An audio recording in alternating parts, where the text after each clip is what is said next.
book is called Wounds into Wisdom, Healing Intergenerational Jewish Trauma, and I gotta be honest, this is something I'm interested in professionally and personally. Rabbi Tirzah Firestone is with us. Welcome. Thank you. Thanks for having me. And the core message here is? We may have inherited more than we realize. And there's good news and there's bad news. Tell me. We all inherit our genes, brown hair, blue eyes, all that, right? But much more than that. Yeah. We inherit what our ancestors lived through. We inherit their trauma. And the good news is that we can do something about it. Whoa. We inherit it like genetically inherit it? You're talking about stuff that wasn't consciously discussed in our families. It is transmitted kind of psychically through their secrets, their extreme life experiences, their unfinished lives. That lands in us like a transmission. It's as if they are almost a cellular transmission. And for you, I mean, even though you're a rabbi and a PhD in psychology, for you, this is not academic, is it? It's anything but academic. Tell me. This was my life. I had to heal it myself, and so I made an extensive study about it, but it is more than a study. I was the daughter of a mom who barely made it out of Nazi Germany, 1939. A dad who found himself in Bergen-Belsen, April 1945. He was an American soldier. He was an American soldier Yeah. doing bomb disposal in the most devastated parts of Germany, and boom, he found himself in the death camp as it was being liberated. Wow. And there he saw things.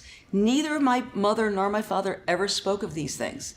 But after we were grown, we realized, wow, there was a legacy that had landed on us. You even discovered photographs that your father had taken at Bergen-Belsen during the liberation That's of the right. camp. He Just took appalling images, right? Heinous images. We found them locked in his back metal filing cabinet after he died. And what you're saying, Tirzah, is you can't lock these things in your metal cabinet, In can fact, when we do, they have even more power, more strength.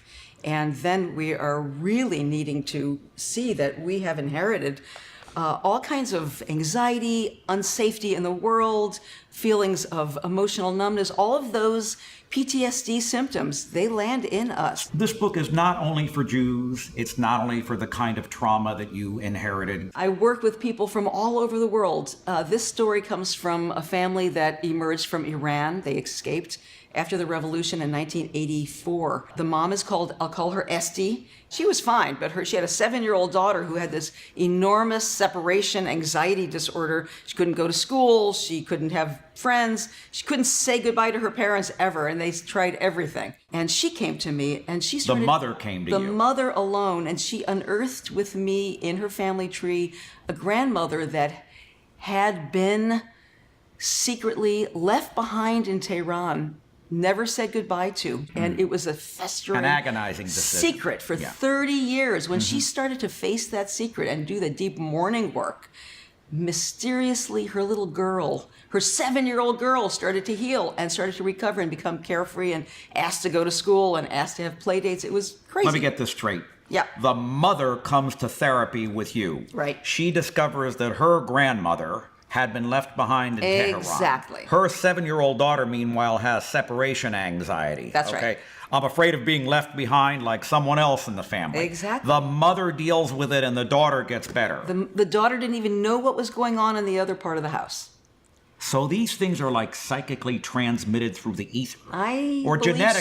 so. They call it epigenetic. Which is what? Which is a different kind of transmission. They're just at the beginning understanding. What do we do about it? Give me 1 or 2 principles. You've got 7. Give me 1 or 2 before we wrap. Good. Facing our loss. We need to speak about our trauma. We need to share. Find people that will understand and refuse to live that living death.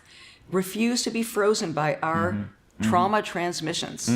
Denial in this case is not an option, is it? Either we face it and own it, or it owns us. Now, look, we can't change our history, but we can change our legacy. We can't change past events. We can change the outcome and the meaning we attribute to those past events, and change what we pass on to our children and into the world. Thanks for the work you're doing.